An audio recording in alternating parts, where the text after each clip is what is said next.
Hello everyone and welcome to the channel. This is your first time seeing my face.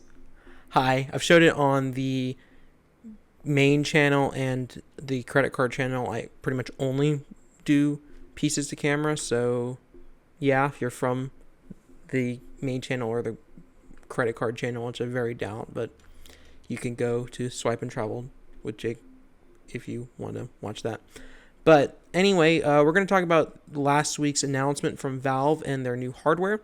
So they announced 3 new pieces of hardware. They sort of teased it like it was going to be a Steam Deck 2 reveal, but ended up being not about the Steam Deck at all.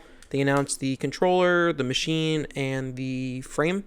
And the controller obviously is what it is. The Steam machine is going to be the main topic of the video, so I'm not going to get too deep into it. And the frame is sort of like an all-in-one successor to the Valve Index. It's sort of like a hybrid between a dedicated VR headset and a like all-in-one VR headset. So I do want to talk about that a little bit as well, but I'm going to mainly talk about the Steam machine here because I think this is going to be the most disruptive thing. VR is still kind of niche, so I think the Steam machine is going to be the big takeaway from this. So let's first start off with the controller.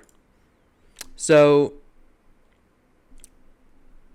there's not much to talk about. I'm just going to talk about it first because it just sort of goes with the Steam machine. So the Steam controller, which is a product that has existed before, it used to look like it was a very weird thing. It had one analog stick and it had like one trackpad and one D-pad. So it's very much a successor to that. But basically, I describe it as it's a Steam Deck without a screen and without any actual gaming hardware. It's just a controller. So like the Steam Deck, it's got the 4 back buttons and it's got the 2 touchpads that you can assign to whatever you want, so like a mouse or just buttons. So that's whatever you want to assign it to, but it's the same ones from the Steam Deck, by the way. It's got gyroscopic controls too, which I think is pretty neat. So you can use it kind of like a DualShock or a DualSense, aim around and whatnot. So with the gyro controls, or you can maybe use it to emulate a mouse, which you can kind of do on the PS4 and PS5 controllers when you're typing. And it's got high definition rumble, so I think it's sort of like HD rumble on the Switch or Switch 2, or the whatever the it's called a PlayStation with the rumble. And it's got magnetic thumbsticks as well, so that's pretty cool. Should sort of be like kind of like Hall effects, but not quite Hall effects. In terms of reliability is what I mean. So it also has a little puck that also doubles as a charger, and the puck is like a wireless transceiver. So you can use the controller wired or with Bluetooth, but each controller also comes with one of these pucks that also charges it, but also acts as the transmitter between the controller and your computer. So you can use it wirelessly with less lag than you would with Bluetooth, but still wirelessly.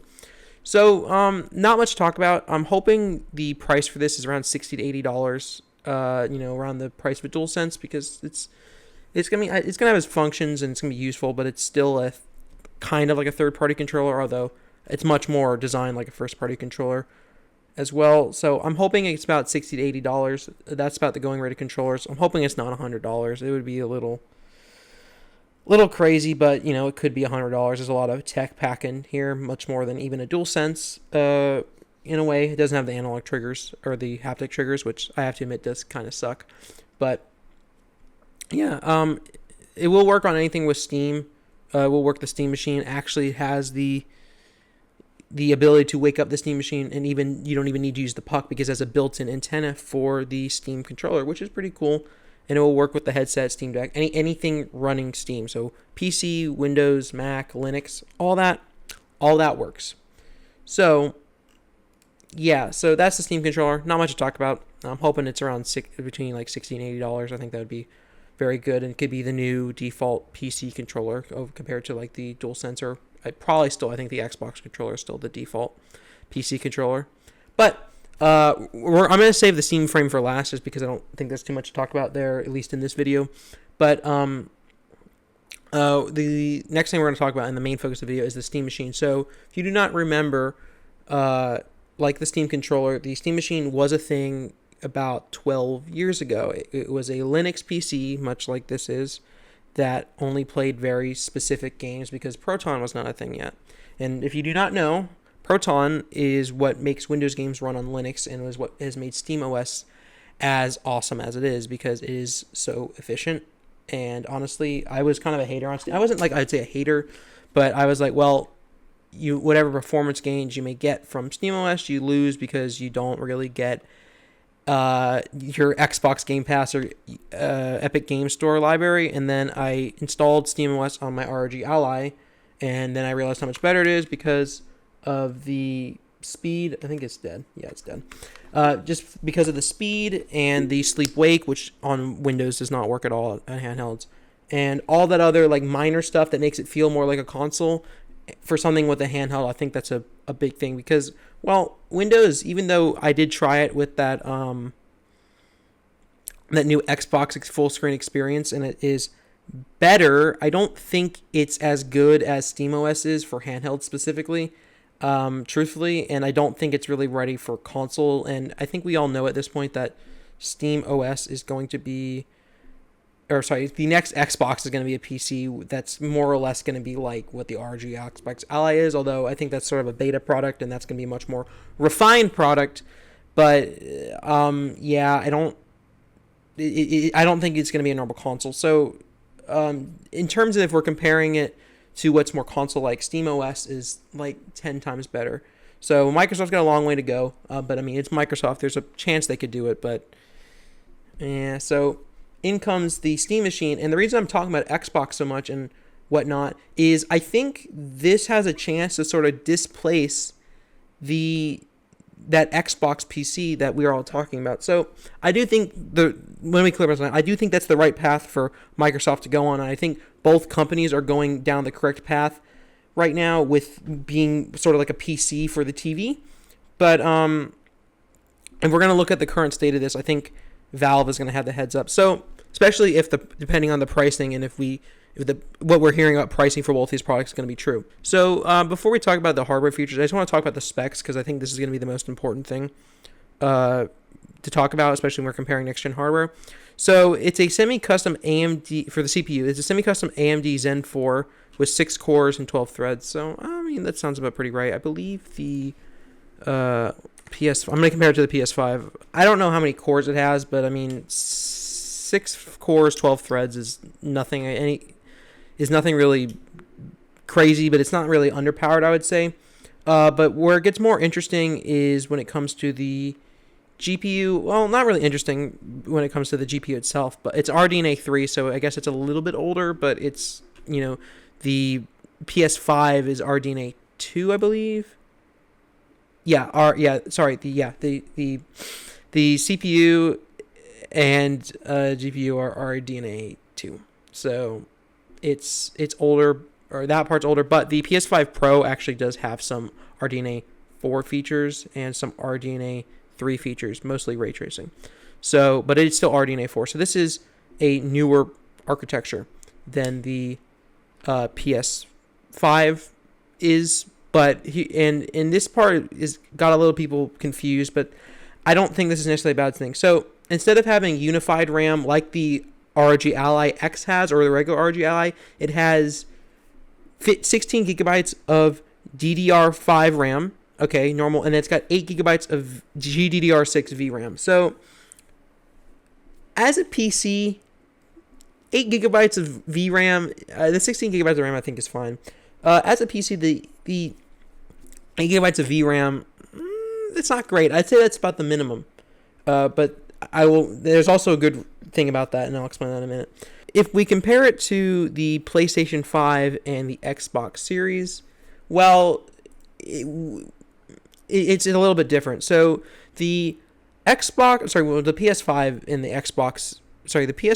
Xbox Series X are more or less the same PC. PS5 is a little bit more powerful, and I'm not talking about the Pro here. I'm just talking about the base consoles because that's what most developers are targeting. They have a shared 16 gigabytes of GDDR6 RAM. So the CPU and the GPU, although it's technically an APU, which is basically a combined chip. So the CPU and the GPU are the same, but on the Steam machine, I believe it's 2 separate things. So it's just shared 16 gigabytes. So you can sort of dynamically allocate where the RAM is going, where you can on this. But Um, I think for most games, especially the ones that are being developed for the PS5 and Xbox Series X, this is going to be fine. And I believe since, we seem to be in these cross-gen periods that now seem to last, I don't know, 5 to 6 years, that this is going to be fine because, even if PCs are more powerful, this is going to be the console of PCs, and I think so of the Xbox too, where like the Steam Deck, if you go into Cyberpunk, for example, there's a Steam Deck setting. I think a lot of developers for PC games will optimize or have a graphic setting that is specifically tailored to the Steam machine.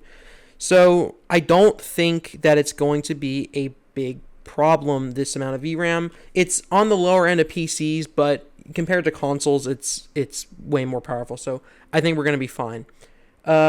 Internal power supply. So, no power brick, which for this machine I think is insane. Look how small it is. It's like, have you ever seen, the Next Cube, the computer that Steve Jobs made during his time he was fired from Apple? This like this, but literally half the size. I think it's 6x6x6, so it's literally like a cube, which I think is awesome.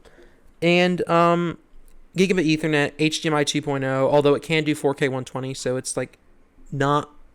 It's like HDMI 2.05.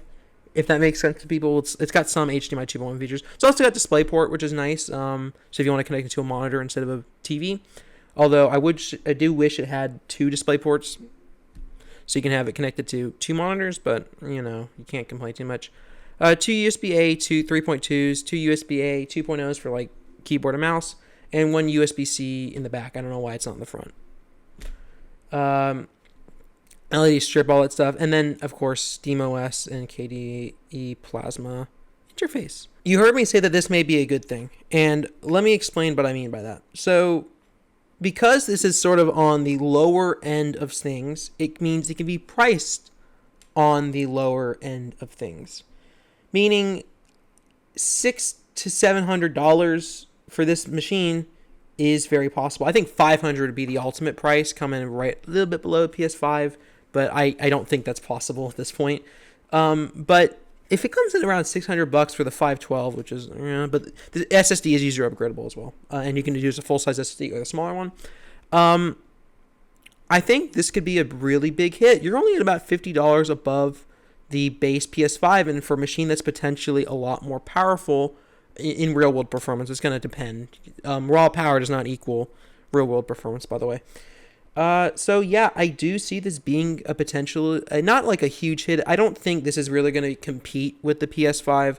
I think this is going to compete with the Xbox, because even though this is very console-like, anyone that's used SteamOS knows how console-like it is. It's really amazing. I feel like this is going to be for 2 people. So this is going to be for the first person that has never had PC gaming before, and they're coming from a console, and they're not necessarily looking to replace their console, but they want to get into PC gaming. That this is going to be their first gaming PC, because it's low price, decent performance. It's running a pretty stable, easy to use OS. Windows can be kind of a pain.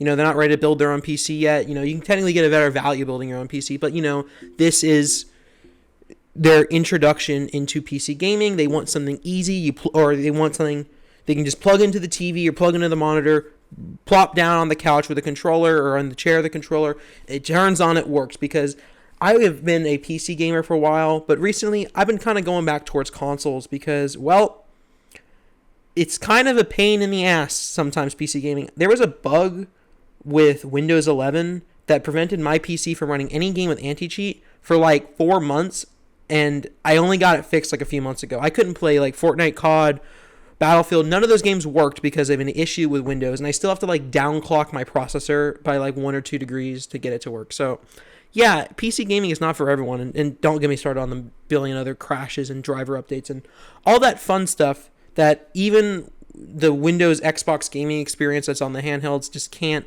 hold a candle to. SteamOS, on the other hand, it's pretty much like using a console. It's not quite like it. There's some times where you still do have to go into the desktop environment, but it's not nearly as bad as it is with Windows or Windows handheld. So That's the first group of people. The second group of people, I think, it's another pretty easy one. It's just people that already have gaming PCs and they want a machine to play their PC games on the TV. Not really much to explain there. Same thing. They don't really, they could build a gaming PC, install SteamOS on it, but it's a secondary machine. They don't want to spend much money on it, and if it's at that $600 to $700 price point, as a secondary machine, that's a pretty good thing. And if you're going to build a PC for that much, it's going to be more of a pain to still install SteamOS than just buying the Steam machine, and it's probably going to be about the same level of power, and of course you get that simplicity of it just being natively built for stuff like this. Though you can use it as a desktop. I doubt most people are going to use this as a desktop, though, unless it's that first gaming PC kind of thing, but if I'm being honest, I think this is going to be mostly TV. If it's at that price point, I actually want to get one, and it will just go on my TV. That's what I want it for. I want it as a secondary thing. It's not meant to replace my desktop. It's meant to, be on the TV. So, it's going to have the same thing, like Steam Machine Verified, much like Steam Deck Verified. Some other things, got Wi-Fi. It says 4K 60 FPS. I think that's going to be with FSR. I don't think this thing's going to be able to do 4K 60 FPS native, but FSR is not a bad technology, honestly, especially for the casual user. And from that distance, FSR is fine. Tons of I/O. Yes, exactly. Cinch Cube, SteamOS, all that fun stuff. So yeah, I think if it hits this right price point, especially compared to the Xbox, which we are now hearing rumors of costing $1,000, this is going to look pretty good. And I mean, hey, I'm sure that version of Windows, if it's going to be anything like the ROG Ally or any other Windows handheld where a few lines of the command prompt or of the terminal, or the registry, all over the place, and you can get that full screen experience with a regular Windows 11 install. Well, Valve has said right here, it's a PC. It's optimized for gaming, but it's a PC. Install your own apps or even other operating system. Who are we to tell you how to use your computer? I love hearing stuff like this. It's great for the consumer. Yes, so it could potentially run Windows if you want to go down that route and offer a better product. And I'm sure Microsoft doesn't really mind because they're not going to be making much money on the hardware either. So I think Microsoft just cares about you buying their games. They don't really care where, just that you buy their games. So that's why if you notice that Phil Spencer doesn't really seem concerned about it. He could be passing it off, but I don't feel like the next Xbox is going to have the same market conditions as the current one. I feel like that's going to be like they make money on every piece of hardware they sell versus they lose money and make it up with the sales. I don't think that's how it's going to be with the next Xbox. I think the next Xbox is going to be priced a PC, which is Valve has also said this is going to be priced like a PC. Take that for what you may. I don't think it's going to be quite as affordable as a Steam Deck, but again, $600 to $700 I think is a really possible price point. I think that's going to have to make money per unit like the Nintendo Switch 2 does. It's not going to be like the PlayStation where they lose money on every Xbox sold in the future. But anyway, that's the Steam machine. I don't think there's too much more to talk about. I do think that this is the potential Xbox killer or whatever. It can play Xbox games and PlayStation games for that matter. So I don't think it's gonna be a PS5 killer. I feel like for the if we're gonna call PC gamers the 5%, maybe the 10%, I feel like the PS5 would not become like the 50%, it would become more like the 75 or the 80%, and then about 10% of users would go over to the Steam machine or have it as a secondary device next to their PS5. I see that as a very big possibility, and just sort of buy the games wherever they're cheaper. So I see that as well. But I'm going to talk about the Steam Frame next. I'm not going to talk much about it because I don't actually think the Steam machine itself is going to be as big of a deal. Or sorry, the Steam Frame itself is going to be as big of a deal, but something that they've done with it, I think, is going to do that. But I'm going to talk about that last. So, basically, it's sort of like a Steam Deck strapped to your face. So you can just play non-VR games strapped to your face, on having a big screen TV on your face, but it can also play PC VR games. So Half-Life Alyx, I'm sure, is going to be the one. You can see it right here. They're showing Half-Life Alyx. So you can play all your Steam VR games on here. Most of my Steam VR games are old, so I'm sure they'll run fine on this thing, but I'm kind of curious to see how the more intense ones run, but I feel like VR game graphics are never quite as good, so maybe it won't be a problem. But a big thing about it, and this is sort of where the successor to the Valve Index, although it's the camera tracking, so it's the inside out, not outside in tracking. So it's not going to have the base stations like the Valve Index has, which kind of sucks, but I think it's good enough for 99% of people, including myself. The base stations are much more reliable and less laggy, but like it's not really worth it for most people, and I don't like that I can't really move them around to places. So yeah. Anyway, the big thing about this though, and I think this is going to be a big deal for PC gamers, it'd be a big deal for me, is there's a dedicated USB plugin that streams wirelessly to the Steam frame. So it's basically like a wireless PC headset. Now, the Oculus Quest 3 and 3S can do this, but it works pretty well, but I think this is going to work a lot better because this is a dedicated transmitter. And that's over your Wi-Fi, so it's susceptible to how good your Wi-Fi is, plus any sort of interference from Wi-Fi, whereas this is going to be on its own radio connection, so I think that alone is going to make it look better.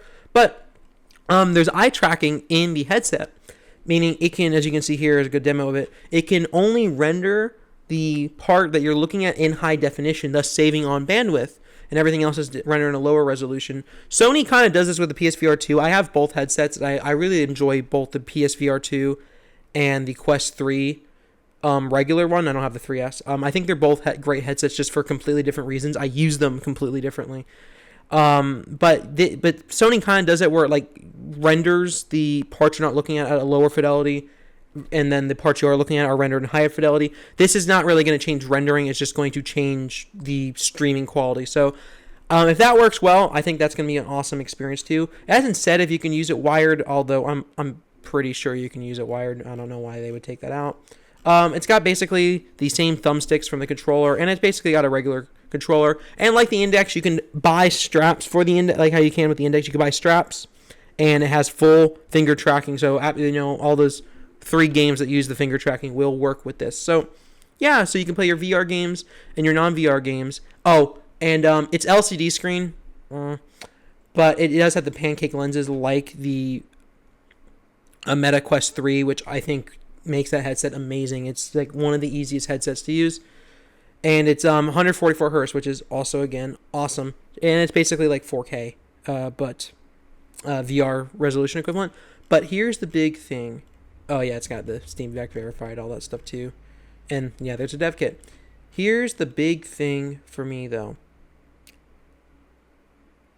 4nm Snapdragon Gen 8 for ARM architecture. So, I'm going to go back to full camera here. Talk about why this is a big deal. So, I think this is the biggest insight into the Steam Deck 2.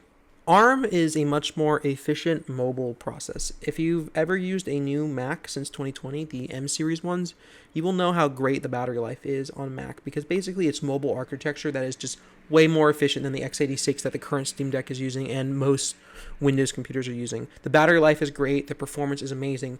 The problem with it is, though, is you need to convert your x86 code to ARM or on device, or it needs to be converted ahead of time. And one is device intensive and one is developer intensive. So that's a thing. But it looks like Valve is going the device route where developers don't have to do that. And the device is just natively going to run on ARM processing. So they've been porting SteamOS to ARM. So there's 2 big things I see with this. The first one is going to be not for most of you, but for a big deal. I'm hoping that this means that either developers start focusing on Mac more because with the ARM processor, and we get some more games on Mac, because the games that are on Mac run really good on the hardware, and I'm trying to not have to buy like a gaming laptop. I would just like to have a dedicated, just use my MacBook as a gaming thing just to play the casual game or two, because I don't really play that many games on laptops, but there's a few games where I'm at a hotel, I got like 3 hours to kill. I'd like to be able to play on a laptop, not just like a Steam Deck. So I'm hoping that it comes to Mac, like Proton comes to Mac, and we can play PC games on Mac because, well, the performance is kind of there. Number two, gaming handhelds running on ARM that can do it in a way that's very indistinguishable from current x86, and that will be a big deal just because the battery life, even if the performance is exactly the same with more powerful hardware and we get the same performance, the battery life, I guarantee you, will be like 2 to 3 times better because ARM is just much more efficient on batteries. It's designed for mobile. It's more of a mobile process. So to me, the VR is not really the big takeaway from this. It's this ARM processor. Now, I do think, and I'm going to talk about why I don't really think this is going to compete with the Quest 3. I do think the VR aspect of it is great. I do want to see, I do hope I can get my hands on it and try it, compare it to the Quest 3 as a PC VR headset. But as a standalone headset, I don't think it's really going to compete with the Quest 3, just because I don't really see why it would. Games running on Quest 3, I assume, are going to run probably better just because of that optimization versus this like translation layer and all that stuff. If you already have PC VR games on Steam, I do think this is going to be a good option. But I just don't see it as a competitor to the Quest 3 or maybe even the potential or the future Quest 4 just because of that. Same thing with like the console. I feel like if you're just going to want to be the normie kind of VR, you're going to go with the Quest. It's just what's the common thing, like how you're going to go with the PS5. So, yeah. But you already have PC VR games. I do see this as a good successor to the Valve Index, or I never had a Valve Index, so if this is the right price, I may pick one of these up as well.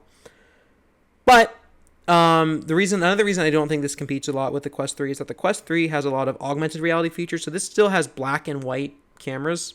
So the augmented reality feature is just not going to be there like it is on the Quest 3 and the 3S, which is like, I'd say the only headset that's better as an AR headset is the the Apple Vision Pro, and that's like $2,000, and the Steam and like the high end price of the Quest 3 is $500, so it's literally 4 times the price. And I've used both. The Vision Pro is better, but like not by $1,500. But maybe it's $3,000. I can't remember how much the Apple Vision Pro is, but it's expensive. So it doesn't have those AR features, and I think it's not going to be as good for like watching movies and stuff like that, like the Quest 3 is. But in the PC space, it's going to be competitive. But as a standalone device, I don't think this is going to be competitive unless you already have a backlog of PC VR games, because most VR games are also made for the Quest 3, and some games are only on Quest 3. So, again, I feel like it's either going to be for people that already have PCs and aren't going to get a dedicated headset anyway, like the PS5, or it's going to be a secondary device. For me, it would be a secondary device, like how the PSVR 2 is. But yeah, I think the biggest thing here is the ARM processor. So, yep. So, a little update I didn't make while recording the video initially. And I can't believe I sort of got away from this. I went and saw, let me find it, this picture, and I don't know why I didn't make reference to it earlier, like why I didn't talk about it when I was talking about all the hardware, because I literally talked about every single piece of it and didn't talk about the big picture. And it's even in, the word is even in this right here. So all Steam hardware works great together, whether you're streaming or playing games across devices, including Steam Deck. And because Valve remains committed to an open PC ecosystem as well, we also play well with others, as in your other devices. So, you can see in this picture here, you got the Steam controller, the Steam Deck, the Steam Machine, and the Steam Frame. So, Valve, I think, more than we've seen from another sort of developer or like manufacturer in a long time, is working on an ecosystem for PC gaming, sort of like how Microsoft. Sorry for clicking on this pen. Sort of how Microsoft wanted to do it all these years ago. They wanted to do the Xbox Play Anywhere, although where it's like you had your Xbox and then you had your laptop and all that stuff, and what they're trying to do with the streaming, it's different than that. I would say it's kind of what Sony's trying to do. What's going on here? I don't know what happened there. Hopefully everything worked fine. I think it's kind of what Sony's trying to do with the PS Portal. I mean, but not really. I mean, like, it's a streaming device, but you can, take your PlayStation games on the go. I guess they're kind of talking about PC, but I feel like this is like the best hardware ecosystem, because with all the other ones, with Microsoft's, you either need to have expensive hardware, so you need to have a $650 console and a minimum $600 piece of hardware to have their ecosystem, or you can have a much cheaper system with Valve. And I think this is what Valve is kind of doing. They have most aspects of it. There's two I think that are missing. As I said, I don't think the Steam machine is going to be your main PC for a lot of people. It may be, it's not for a lot, but I don't know. For a lot of people, I think it's going to be their like secondary PC. So like the high end PC, they don't really have it. But the big one I think they're really missing, and the one that I think could bring it home, is like a laptop, if they want to really go for PC gaming. But maybe they're not really trying to have that like full-on PC gaming experience, because maybe they think that the people that really want like a gaming laptop are just going to go buy an HP. They're not going to go with the Valve Linux option. And I don't know.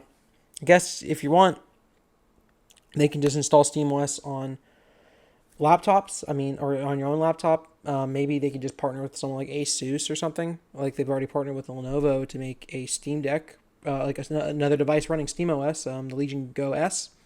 You can get it that runs SteamOS, or you can get it that runs Windows.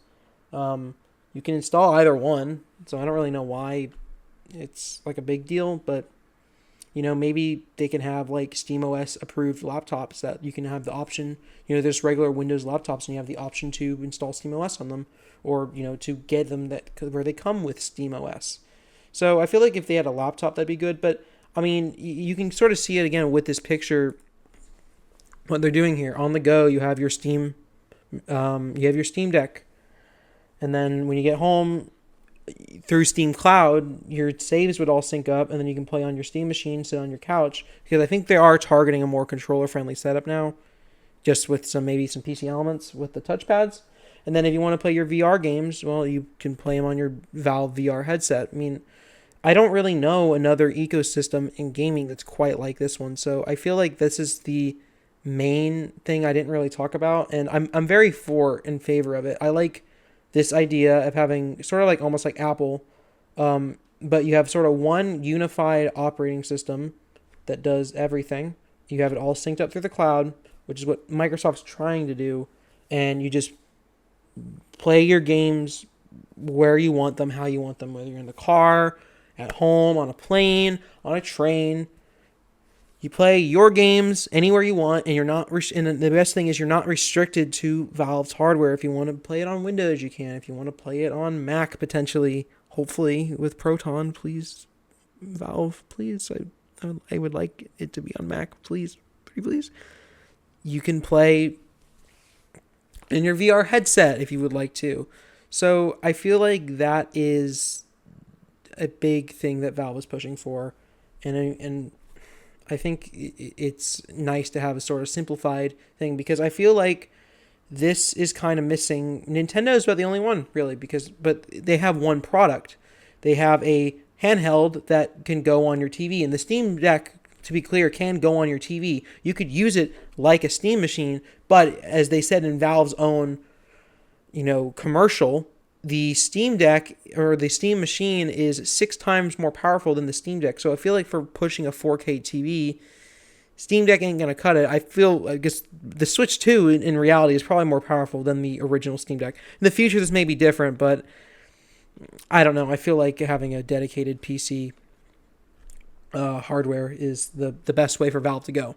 So yeah, other than Nintendo, there isn't really a great ecosystem. With Microsoft, you are stuck using essentially a PC as your handheld, and for reasons we've talked about, not the best option. And I was kind of sad. I wouldn't say I thought that the Xbox gaming experience on Windows was going to fix the ROG Ally and the issues I had with it, and it really didn't. It made it easier. It was a lot. The performance, I say, was better, but I mean, compared to SteamOS, it's kind of sad. And with Microsoft's offering, I'm sorry, Sony's offering, well, you're stuck with Wi-Fi. There's no way. If you're in a train that has no Wi-Fi or a plane or whatever, this thing is as good as useless. So now I have to admit, using the PS Portal, I do like this device a lot, and trying the new cloud streaming that they have, especially for like Cyberpunk,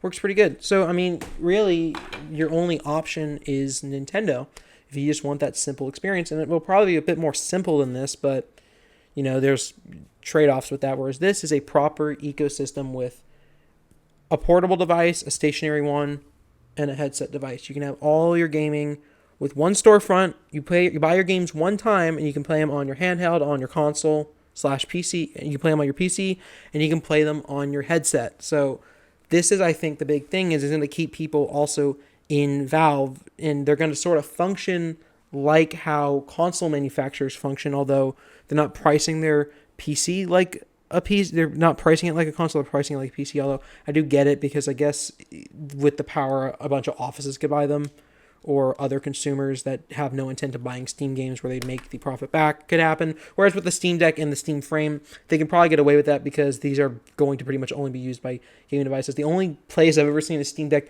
not be used for gaming is I think Disney uses them for those like little Star Wars robots thing they've been testing. I'm guessing they like having the Linux or whatever, and they use a Steam Deck to control them. But other than that, I've never seen a Steam Deck not used for gaming.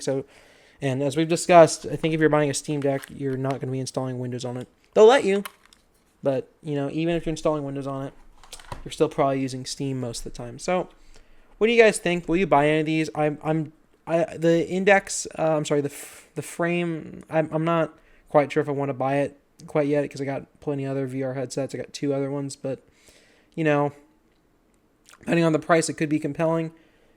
Steam Machine, if it's at 700 below, I think it's going to be a buy for me. I like the idea of being able to play my PC games on a console-like device on my TV without having to plug in my computer to the TV and use a mouse and keyboard and whatnot. I just want to turn on the computer or the console, hit the button, the controller, and the game starts. And I probably will not with a Steam controller, just because I think it looks like a very genuine, really interesting device. I'm curious if the Steam Machine is going to come with a Steam controller. Hopefully it does. I'm really hoping the Steam Machine does come with one. It would be really cool to have that in there. So let me know what you guys think. Will you buy any of these products? What do you think about any of my opinions? And hopefully more gaming news in the future. And check out my other channels, the main gaming channel. I will have a video out before the end of the year, much higher quality than my normal videos. And the credit card channel if you really want to try that. So, all right. Thanks, everybody. Bye-bye.